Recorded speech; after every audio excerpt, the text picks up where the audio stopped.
বিএনপির অন্যতম একটা প্রতিশ্রুতি আছে যে তারা দুর্নীতিমুক্ত একটা মানবিক দেশ গঠন করবে, তেমন মানবিক স্বাস্থ্যসেবা গড়ে তুলবে। এর মধ্যে নিম্ন প্রান্তিক ও নিম্ন আয়ের পরিবারের জন্য সুরক্ষার জন্য ফ্যামিলি কার্ডে দেবে। তো প্রশ্ন হলো, বিএনপির বিরুদ্ধে এখন পর্যন্ত যে অভিযোগগুলো এসেছে তার মধ্যে দুর্নীতি অন্যতম এক অভিযোগ, 2 নম্বর চাঁদাবাজি। এখন প্রশ্ন হলো, ফ্যামিলি কার্ড কিংবা স্বাস্থ্যসেবা যেখানে যারা বাস্তবায়ন করবেন, সবচেয়ে বড় চ্যালেঞ্জ হলো দুর্নীতি মুক্ত থাকা। বিএনপি কি সেই দুর্নীতি মুক্ত করবার মতো আশ্বাস মানুষকে দিতে পেরেছে, বা জনগণের মধ্য থেকে আপনারা সেই রেসপন্সটা পেয়েছেন কিনা যে আপনাদের আশ্বাসে জনগণ এখন বিশ্বাস করতে শুরু করেছে? এই পৃথিবীতে মানুষ আসে, মানুষ পদে পদে শিক্ষা লাভ করে, শিখে।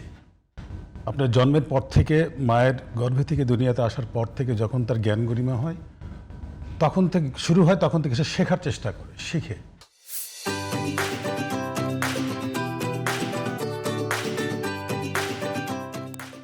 বিএনপি এদেশের 3-3বার ক্ষমতায় ছিল।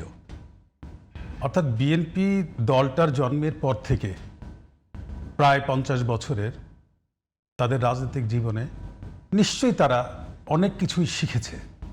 এই শেখার মধ্যে দিয়ে বাংলাদেশের স্বাধীনতা অর্জনের পর থেকে এই যে বিভিন্ন জন যে দেশটাকে শাসন করলো, বিভিন্ন দল, তার মধ্যে আওয়ামী লীগ করলো দীর্ঘ প্রায় 16 বছর, বিএনপি প্রায় 3-4-12 বছরের কাছাকাছি, 10 বছর তো করেছে দুই টার্মে। এখান থেকে ভুলটা কোথায়? এই দেশের জনগণ কেন এখন পর্যন্ত, স্বাধীনতা পাওয়ার 50 বছর পরেও এখন পর্যন্ত কেন বিশ্বের বুকে এখন পর্যন্ত কেন একটা সম্মানের জায়গায় যেতে পারে নাই? কিংবা তারা ইন্টারনালি দেশের মধ্যে তারা সুখ শান্তিটাকে তারা অর্জন করতে পারে নাই? সমস্যাটা কোথায়? সমস্যাটা কি এতদিন তো লাগার কথা না শেখার? সেই শেখার জায়গা থেকে আমি বলছি যে বিএনপি এবারের যে ধাক্কাটা, সেটা 16 বছর যে আন্দোলন সংগ্রাম করেছে বিএনপি ফ্যাসিস্টের সাথে, 6 বছর 6.5 বছর দেশের একটি বেগম খালেদা যে দেশের মানুষের ভোটের অধিকার প্রতিষ্ঠা করার জন্য এবং আপনাকে আমি যেটা বলছি যে বিএনপি প্রশ্ন আমরা খোলাসা হলে আপনি বলতে পারবেন যে বিএনপি দীর্ঘ সময় আন্দোলন করেছে, বিএনপি গুমের শিকার হয়েছে, খুনের শিকার হয়েছে, এবং বিএনপি অনেক ত্যাগ তিতিক্ষা আছে। আমার প্রশ্ন হলো, এই ত্যাগ তিতিক্ষার পর এখনকার বিএনপি সেখান থেকে শিক্ষা নিয়েছে, এরকম কোনো উদাহরণ কি আপনারা দিতে পারেন? হ্যাঁ, এই দলটা একটা মহাসাগরের মতো একটা বিষয়। এই দলের তার রাজনৈতিক কালচার, তার প্রার্থী বাছাই, প্রার্থী মনোনয়ন, তার ইয়েতে মানে এতদিনের শিক্ষাটা কোন জায়গাটাতে, নাকি সে আগের মতোই আছে? ওইটা আমি বলতে চাচ্ছি, আপনার কথাটা আমি ধরে বলতে চাচ্ছি যে বিএনপি দলটা একটা মহাসাগরের মতো দল। কখনো কখনো আমরা বলি এদেশের 60% মিনিমাম 60% মানুষ বিএনপি করে। 60% না করুক, 50% করুক, 40% করুক, 70% করুক, একটা বিশাল জনগোষ্ঠী। এই জনগোষ্ঠী, গোটা জনগোষ্ঠীটাই যখন বাংলাদেশের মানুষ যখন প্রকৃত শিক্ষায় শিক্ষিত হতে পারে নাই, তখন এই বিশাল একটা দলের মধ্যে একটা পোর্শন তো আপনার অশিক্ষা কুশিক্ষার মধ্যে দিয়েই বড় হয়েছে। তারপরে আপনার 16 বছরে হাসিনা যে অত্যাচারটা বিএনপির উপরে মূলত করেছে, এই স্বৈরাচারের এই অত্যাচারের কারণে লেখাপড়া 2-3টা জেনারেশন লেখাপড়াই করতে পারে নাই। তারা এই যে বললেন গুমের শিকার কিংবা হামলা শিকার, নির্যাতনের শিকার পরিবারগুলি মেচাকার হয়ে গিয়েছে। লেখাপড়ার জায়গাটা তারা কিন্তু আসলে স্থায়ী হতে পারে নাই, তারা কিন্তু থিতু হতে পারে নাই। এই জায়গার থেকে হয়েছে কি একটা পোর্শন, একটা বড় পোর্শন এখানে অশিক্ষা কুশিক্ষার মধ্যে দিয়ে তারা বড় হয়েছে। এরা কিছুটা অবুঝ মানে আচরণ করেছে, যেটাকে পুঁজি করেছে বর্তমানে বিরোধী পক্ষ যারা, যে হাসিনা পালায় যাওয়ার পরে নাকি এবার চাঁদাবাজি করেছে, সন্ত্রাস করেছে।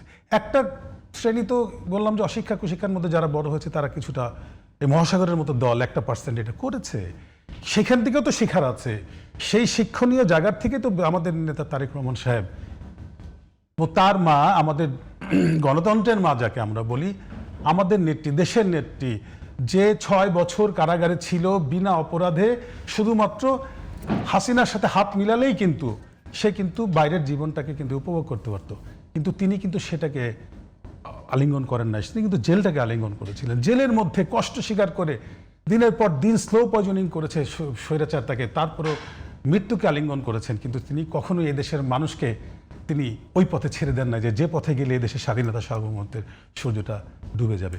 সেই মানুষ, সেই নেত্রীর সন্তান, যাকে মৃত্যুর পরে দেশের মানুষ বাঁধ ভাঙা জোয়ারের মতো সারা বাংলাদেশের প্রত্যেকটা আনাচে কানাচে প্রত্যেকটা গলিতে দাঁড়িয়ে গেল শুধু আল্লাহর কাছে তার মাগফিরাত কামনা করে। মনে হয় সেই তার সন্তান অবশ্যই যে মানুষের কাছ থেকে যে আউটপুট ইয়েটা পাচ্ছে, সারা দেশে উনি যে এই নির্বাচনকে নিয়ে তিনি যেখানে যেখানে যাচ্ছেন, মানুষের জোয়ার, মানুষ কি চাচ্ছে তার কাছে, মানুষ চাচ্ছে মানুষের জোয়ারের সামনে আমি যে বলছি আপনারা যে প্রতিশ্রুতিগুলো দিচ্ছেন, প্রথম কথার উত্তরটা আমি পাই নাই যে একেবারে যে পরিবর্তিত পরিস্থিতিতে দীর্ঘদিন আন্দোলনের পরে যে বিএনপি সুযোগ পেয়েছে বাংলাদেশে, সেই সুযোগে তারা কি পরিবর্তিত বিএনপি হিসাবে যে বিএনপির বিরুদ্ধে ইতিপূর্বে যে সমস্ত অভিযোগ ছিল সেই অভিযোগগুলো বিএনপি মানে অতিক্রম করতে পেরেছে কিনা, ওই উত্তরটা আপনি এখনও দেন নাই, পরে দেবেন। আর 2 নম্বর বিষয় যে প্রশ্ন করে যাব যে আপনারা যে প্রতিশ্রুতি দিচ্ছেন সেগুলো তো কাগজে কলমে কিছু আছে, এবং আপনাদের চেয়ারম্যান বিভিন্ন জনসভায় গিয়ে প্রতিশ্রুতি দিচ্ছেন, এমন এমন প্রতিশ্রুতি যে প্রতিশ্রুতিগুলো আসলে বাস্তবে নাই।